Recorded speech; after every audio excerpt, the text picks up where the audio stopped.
साल 1500 ईस्वी में दिल्ली की सत्ता पे सल्तनत हिंद का परचम लहरा रहा था, जिसका सुल्तान था इब्राहिम लोदी। और इधर गुजरात में बादशाह बहादुर शाह ने अपनी सल्तनत कायम कर ली थी। इन्हीं राज्यों से गुजरते हुए बीच में पड़ता था मेवाड़।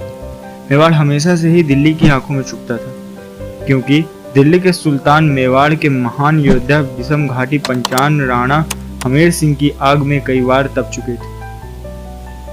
खैर, इस समय मेवाड़ में राणा रायमल का राज हुआ करता था, जिनके 3 पुत्र थे, कुंवर पृथ्वीराज, कुंवर जयमल और कुंवर संग्राम सिंह।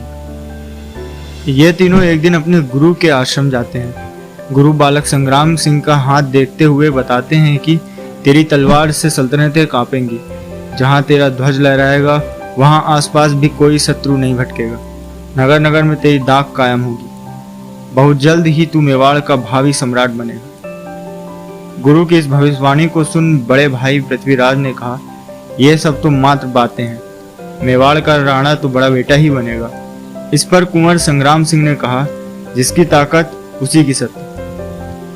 इन वचनों को सुनकर दोनों भाइयों में झगड़ा छिड़ गया और इसी लड़ाई में कुंवर पृथ्वीराज ने संग्राम सिंह की एक आंख फोड़ दी, जिससे नाराज होकर संग्राम सिंह रात के अंधेरे में अजमेर चले गए, जहां उन्हें करमचंद पवार ने आश्रय दिया। अजमेर में रहकर बालक संग्राम सिंह ने कई युद्ध कलाओं में महारत हासिल की।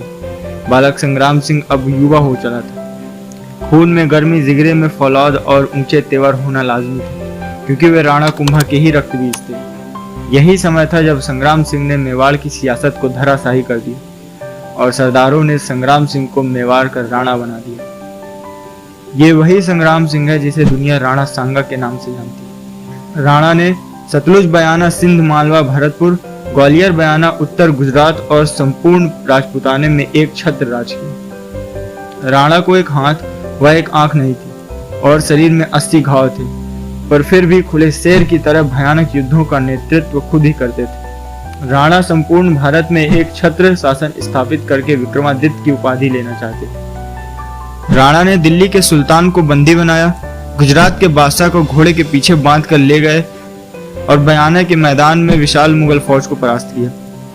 साल 1509 में राणा सांगा ने मेवाड़ की गद्दी संभाली।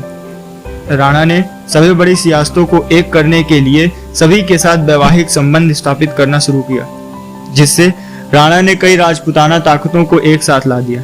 चारों दिशाओं में अपनी सत्ता को मजबूत करने के बाद राणा ने इधर प्रदेश पे हमला कर दिया। राणा के इस भयानक हमले से वहां का शासक गुजरात भाग गया। राणा ने सभी ताकतों को एक कर जगह जगह पर अपने विश्वास पात्र सरदारों को बैठा दिया। राणा की निगाहें शुरू से ही दिल्ली पर टिकी थी और इसी के साथ राणा ने पश्चिमी उत्तर प्रदेश के कई क्षेत्रों पर कब्जा कर लिया। दिल्ली को आगरा पर हमले की ललकार भेजी, जिससे साल 1517 में दिल्ली के सुल्तान इब्राहिम लोदी ने तुरंत एक विशाल सेना के साथ मेवाड़ पर हमला कर दिया। इस युद्ध में इब्राहिम की सेना को चारों तरफ से घेर लिया गया। इब्राहिम को कैद करके मेवाड़ दरबार में ले जाया गया, जहां से हरजाना लेकर उसे छोड़ दिया गया। इस युद्ध में राणा ने एक हाथ व एक पैर खो दिया। 1519 में इब्राहिम ने फिर से मेवाड़ पर हमला किया, जहां राणा ने उसे फिर हरा दिया। दिल्ली के सुल्तान को 2 बार पराजित करने के बाद संपूर्ण राजपुताना में राणा के नाम का डंका पिट गया था, जिससे उन्हें हिंदू पद की उपाधि से नवाजा गया। 1526 में बाबर और लोधी के बीच पानीपत के मैदानों में घनघोर युद्ध हुआ। इस युद्ध को राणा बड़ी रुचि से देख रहे थे, क्योंकि वे सोचते थे कि बाबर इब्राहिम को मारकर कुछ दिन दिल्ली में रहेगा और वापस चला जाएगा, पर ऐसा कुछ नहीं हुआ। दिल्ली की सत्ता पे मुगल सल्तनत कायम हो गई थी। बाबर स्पष्ट था कि जब तक भारत में राणा सांगा जैसे योद्धा रहेंगे, तब तक वे भारत में मजबूत शासन स्थापित नहीं कर पाएगा। और इसी के साथ बाबर फतेहपुर सिकरी में डेरा डालकर मयाना के दुर्ग पर कब्जा कर लेता है।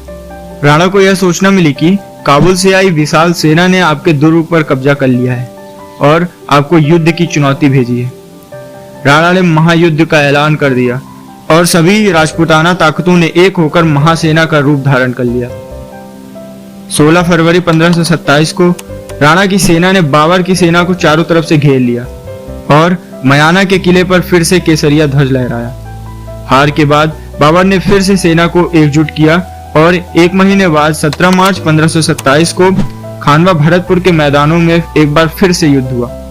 इस बार फिर महासेना और बाबर की सेना में महाविनाशी युद्ध हुआ।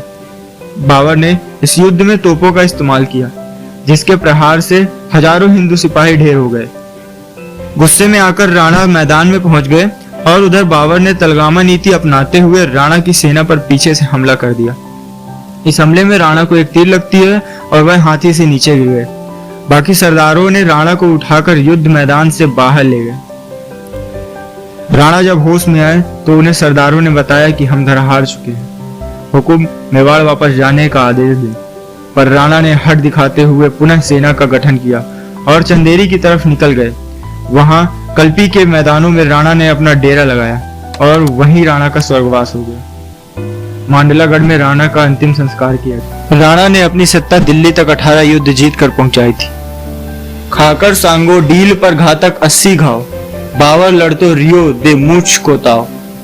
इस लाइन के साथ मैं आपका दोस्त व होस्ट आपसे विदा लेता हूं। आशा करता हूं कि राणा सांगा के ऊपर यह जानकारी आपको पसंद आई होगी। चैनल को लाइक, शेयर एंड सब्सक्राइब करें। धन्यवाद।